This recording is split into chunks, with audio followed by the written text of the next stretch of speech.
water quality and so forth, which may show more of a lead in this area? Yeah, well, look, water, I think, is the most important issue we've got right now, to be frank. And we've got the Land and Water Forum is looking at the whole issue around allocation, management, quality, and the other issue that we're very keen on is water storage. Absolutely. All those things are in play at the moment.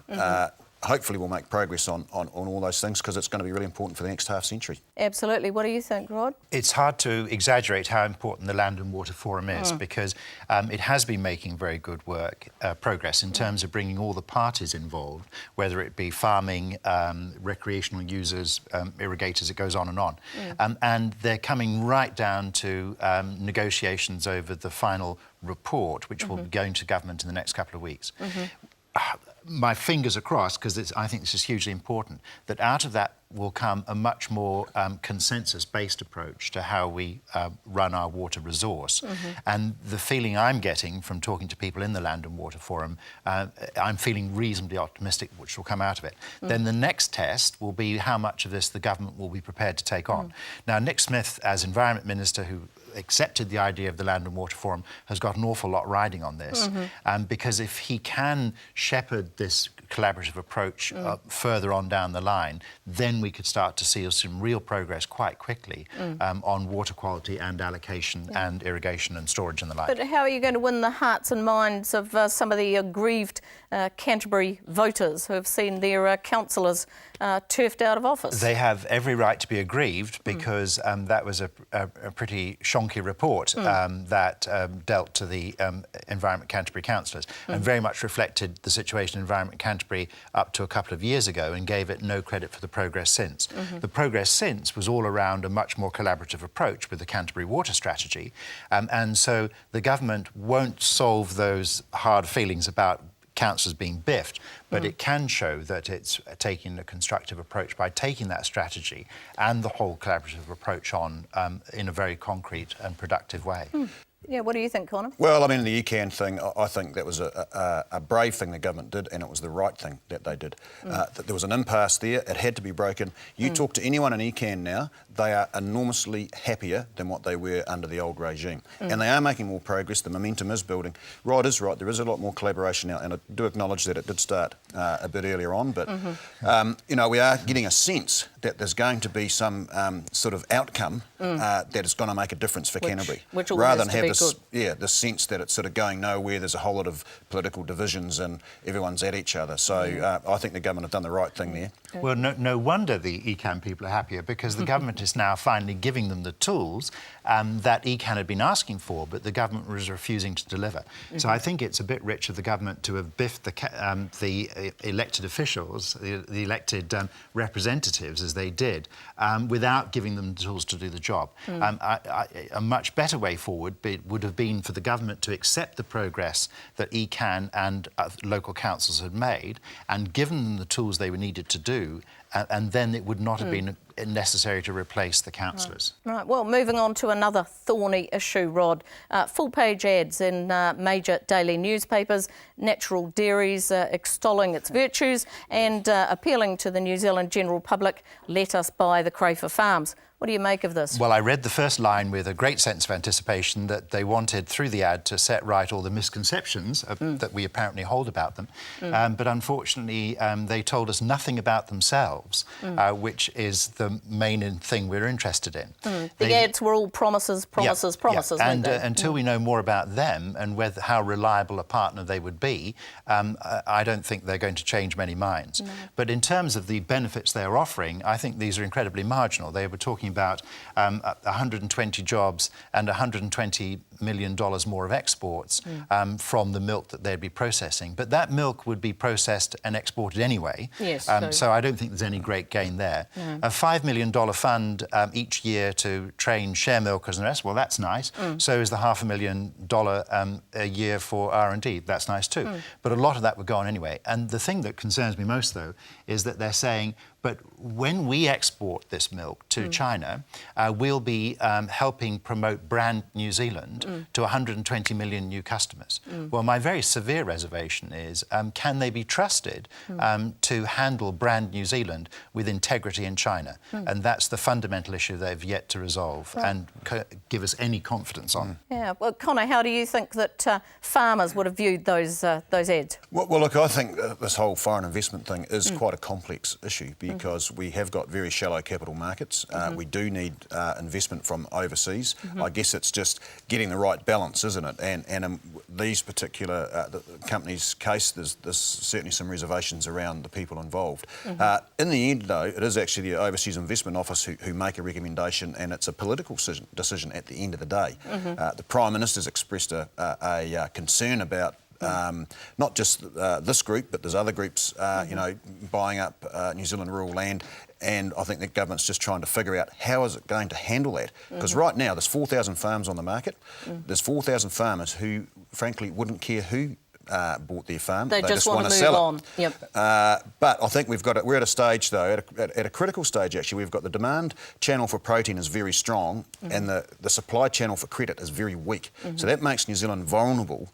And I think we do have to take a bit of a strategic approach and be very careful how we handle the issue. How we go from there. Yeah, well, we'll see what happens from here.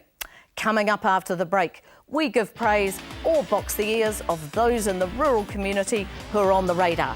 Stay with us to find out who wins and who loses.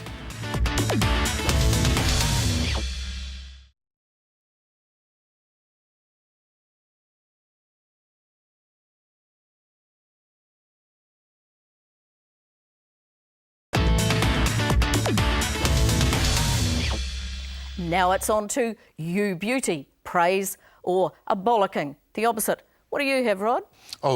Praise certainly for Keith Cooper, Chief Executive of Silver Fern Farms. Through a great deal of adversity and flaky, tentative partners along the way, he's progressed this strategy to the point we saw the red meat strategy announced this week. So he deserves a lot of credit for that. So that's a tribute to his long-sightedness, yes, is it? and this has perseverance. This has evolved. I remember just a couple of years ago it was barely a few PowerPoint slides, but now it's well fleshed out. That's great. But I believe you also have a bollocking. I do, and this is for MAF and NZIER, because I just find the economic benefit that they're claiming from this red meat strategy absolutely unbelievable. And somebody needs to take that economic analysis apart, fact by fact. Do you think there might have been a mistake in the calculations or the numbers, or Well, just wildly over-optimistic? I just think there's an amazing amount of wishful thinking. Because if it was that easy that we could invest $151 million over 7 years now to derive $1 billion of GDP gain over 7 years and $8 billion by over 15 years, that's like picking up $100 bills lying in the street. I don't think it's that easy. No. OK. Now, moving on to you, Conor, I believe you've got a beauty?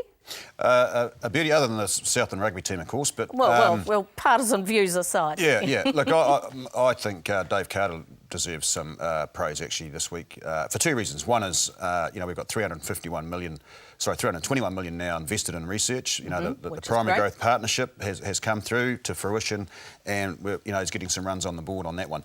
On the other one, though, we've been running a campaign on water storage, and I know that Dave's a very strong advocate and around the cabinet table on that. There's a range of views around cabinet, and I think we're making progress on the water storage. Right. He certainly says that he's working harder on water and water issues than most other issues, and hopefully that will come into play with the the economic gains from water storage are enormous. You just look at the drought cost $2.8 billion. That's 3 times the Rugby World Cup benefit. I said to an audience here in Auckland the other day, I'm sure they're 3 times as excited about water storage than they are about the Rugby World Cup. You wouldn't have got many takers there. No, they're slightly stunned. Count me in. I'm really struggling to get too excited about the Rugby World Cup because we've obviously peaked too soon. Yeah. Seem to have, yeah. Right, now, a bollocking, I believe, Conor, as well. Look, I think Sir Henry van der Hayden deserves a bollocking, actually. When he announced the payout there a wee while ago, he suggested that it might even reach $8. Either it's $8 or it's not. It wasn't. We've got a lot of volatility now, and I think it's something that the dairy farmers and their bankers are going to have to get used to. The volatility in the milk price is going to be far greater, as is the volatility of the share price of Fonterra. But by saying $8, he set an expectation out there amongst the farmers. He also set an expectation out there amongst the wider population. And they're thinking, oh, you know, these dairy farmers are going to be rolling in cash. The reality is obviously going to be different. To be fair, though, Rod, there's not a release that comes out of Fonterra that doesn't mention the V word, volatility, a number of times. Farmers would have been quite well prepared for They should have this. been. Yeah. But Conor's right. If you look at these enormous shifts in the global economy over recent years, increased and permanent volatility in any sphere of economics and business is one of the underlying themes. So businesses are going to have to become a lot better at dealing with that and strategise accordingly. Right. So what did you think of the payout announcement back then when the $8 figure came up?